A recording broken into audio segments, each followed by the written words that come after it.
আসসালামু আলাইকুম প্রিয় দর্শক, আশা করছি ভালো আছেন। রানারের পক্ষ থেকে সকলকে শুভেচ্ছা। দর্শক, বাংলাদেশের জাতীয় ফুল শাপলা নিয়ে কাড়াকাড়ি শুরু হয়েছে এবং শাপলাকে নির্বাচনের প্রতীক হিসাবে অলরেডি বাংলাদেশের কিংস পার্টি বলে খ্যাত জাতীয় নাগরিক পার্টি বা ন্যাশনাল সিটিজেন পার্টি এনসিপি সংক্ষেপে, তারা অলরেডি প্রচারণা শুরু করেছে। করতেই পারেন, তারা সরকারি দল, ক্ষমতায় আছেন, কিংস পার্টি নিবন্ধন পাওয়ার আগেই প্রচারণা করতে পারেন, এতে ক্ষতির কিছু আছে বলে মনে করি না। আপনারা কি মনে করেন যে এতে দোষের কিছু আছে? আসলে মূলত কথা হচ্ছে যে শাপলা তুমি কার, মানে শাপলা প্রতীক এনসিপি নাকি অন্য কাজ? দেখুন, কথাটি কেন বললাম। এনসিপি শাপলা প্রতীক চেয়ে আবেদনের 3 দিন আগে নাগরিক ঐক্য তাদের দলের প্রতীক কেটলির পরিবর্তন করে শাপলা প্রতীক হিসাবে চেয়ে আবেদন করেছে অলরেডি নির্বাচন কমিশনে। তাহলে যদি আমরা এখান থেকেও বিবেচনা করি, তো যেই দলটি আগে আবেদন করেছে, যদি নির্বাচনী প্রতীক হিসাবে শাপলা বরাদ্দ দেয়া যেতে পারে, তথাপি সেই ক্ষেত্রে নাগরিক ঐক্য, মাহমুদুর রহমানের দল এই প্রতীকটি পাওয়ার দাবি রাখে বলে মনে করে সকলেই, আমরাও তেমনটি মনে করি। অন্যদিকে শাপলা নির্বাচন কমিশনের বরাদ্দকৃত যেই সকল প্রতীক রয়েছে, তার মধ্যে শাপলা প্রতীকটি নেই। এটি একটি বিষয় রয়েছে। এছাড়া আরেকটি বিষয় যেটি রয়েছে, বাংলাদেশে শাপলা প্রতীকটি বিভিন্ন সরকারি কার্যক্রমে ব্যবহৃত হয়ে আসে। আপনারা এটি দেখে থাকবেন। শাপলা বাংলাদেশের একটি জাতীয় প্রতীক।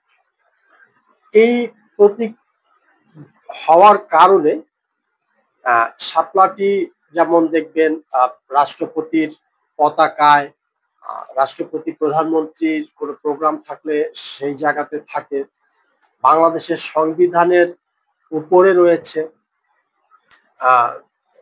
এমনকি বাংলাদেশের জাতীয় সংসদ ভবনেও রয়েছে। তো এমন প্রতীক হওয়ার কারণে এর আগেও কখনো শাপলা প্রতীক হিসাবে কোনো নির্বাচনী দলকে বরাদ্দ দেওয়া হয়নি এবং এর আগে এমনটি চিন্তাও করা হয়নি। তো এখন দেখা যাচ্ছে এনসিপি নেতাদের অনেকেই এই শাপলা প্রতীককে তারা আবেদন করার সাথে সাথে তারা ভেবেছে এটি পেয়ে গেছে। স্বাভাবিক, তাদের এখন ক্ষমতা, তো তারা যেটি বলবে সেটি হবে। তারা আওয়ামী লীগকে নিষিদ্ধ করতে বললে যদি আওয়ামী লীগ নিষিদ্ধ হতে পারে, তাহলে সেই ক্ষেত্রে শাপলা কেন তারা পাবে না? খুবই যুক্তিসঙ্গত কথা। আপনারাও কি তেমনটি মনে করেন? তাদের শাপলা প্রতীক বরাদ্দ দেওয়া উচিত, অথবা তারাই শাপলা প্রতীক বরাদ্দ পেয়ে গেছে? যদি এমনটি না হয়, তাহলে তারা কোন শক্তিতে অলরেডি প্রচারণা করছেন? তাদের সদস্য সচিব জনাব আক্তারকে দেখলাম, তিনি শাপলা প্রতীক নিয়ে প্রচারণা করছেন এবং তাদের দলের আরো অনেককেই দেখলাম, এমনকি জনাব নাহিদ ইসলামকেও দেখলাম এই ব্যাপারে কথা বলতে।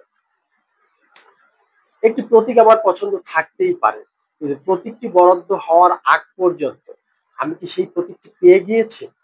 এবং সেই প্রতীকে যদি একাধিক দল আবেদন করে থাকে, সেই ক্ষেত্রেও নির্বাচন কমিশন কর্তৃক যতক্ষণ না পর্যন্ত প্রতীকটি বরাদ্দ হয়, ততক্ষণ পর্যন্ত এই প্রতীক নিয়ে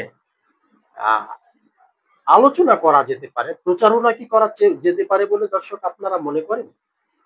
অথচ ওনারা বলছেন দেশের 400 আসনের মধ্যে ওনারা শাপলা প্রতীকে নির্বাচন করবেন এবং যথারীতি দেশের মানুষ নাকি ওনাদের 300 আসনে বিজয়ী করবে। খুবই ভালো কথা। নির্বাচনের মাঠে আসলে যদি সত্যিকার নির্বাচন হয় তাহলে বোঝা যাবে যে কি কি হন। এই যে কথাটি যারা বলছেন, জনাব নাসিরউদ্দিন পাটোয়ারি সহ ওনাদের দলের আরো বড় বড় নেতারা, আহ, তারপরে জনাব আক্তার সহ, আপনারা, আপনাদের কাছে একটা অনুরোধ, ইউনিয়ন পর্যায়ে গিয়ে একটা মেম্বার নির্বাচনে দাঁড়িয়ে দেখুন ওইখানকার জনগণ আপনাদের মেম্বারিতে পাশ করে কিনা, নাকি মেম্বারিতে দাঁড়িয়েও আপনাদের জামানত বাজেয়াপ্ত হয়। তাহলে আপনারা আপনাদের জনপ্রিয়তা সম্পর্কে একটি ধারণা পাবেন।